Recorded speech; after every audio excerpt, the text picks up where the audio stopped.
ነበር 6 ሰዓት ነበር። ምክንያቷ ምንም አይደለም እመናን ስለሚደክማት ጧት ስራ ስላለባት አይደለም ሰው የሚባል ነገር ስለማትፈልግ ነው። እቺ ሴት በማህበረሰቧ በጣም የተገፋች የተጠላች ብዙ ስም ያላት ሴት ናት። የተማረረች እግዚአብሔር ለሷ እንደሌለ ታስብ የነበረች ሴት ናት። ብዙ ባሎች የሞቱባት ገፊ የተባለች አንቺን ያገባ ካንቺ ጋር የሆነ ሁሉ ይሞታል ሞት ካንቺ ጋር ነው የተባለች በጣም የምትወቀስ ሴት ነበረች።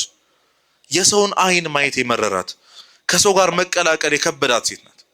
ታውቃላችሁ እኛ ማህበረሰብ ትንሽ ነገር መያዝ ነው የሚፈልገው። ትንሽ ነገር ስም ለማውጣት እኛን ለመውቀስ ምን ያህል የሚፈጥን ጎረቤት እንዳለን ታውቃላችሁ። በደጉ ጊዜ አብረውን የነበሩ ሰዎች በሐዘናችን በስብራታችን ጊዜ ግን አብረው አይሆኑ። በዚህ ሁሉ ጊዜ ግን ከሰዎች የምንሸሽበትን ሰዓት ጠብቆ አብሮን የሚሆነው ማን ነው? ታማኝ ወዳጃችን ክርስቶስ። አያችሁ ሰው የለም ብላ የምታስብበት ጉድጓድ ላይ ጠበቃት ክርስቶስ። ያለ ወትሮዋ በ6 ሰዓት ስትሄድ ከዚህ ቀደም ሰው ኖሮ የማያውቅበት የያዕቆብ የውሃ ጉድጓድ ዛሬ ግን አንድ ሰው ቁጭ ብሎ አየች። ያ ሰው ማን ነው?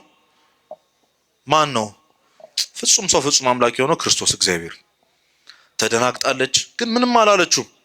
ሄዳ ውሃዋን መቅዳት ስትጀምር ክርስቶስ እንግዲህ እንዴት ነሽ ሰላም ነሽ ወይ ብሎ አይደለም የጀመረው፣ በልመና ነው የጀመረው። ውሃ አጠጭኝ ብሎ። እስኪ ውሃ አጠጭኝ በሉ።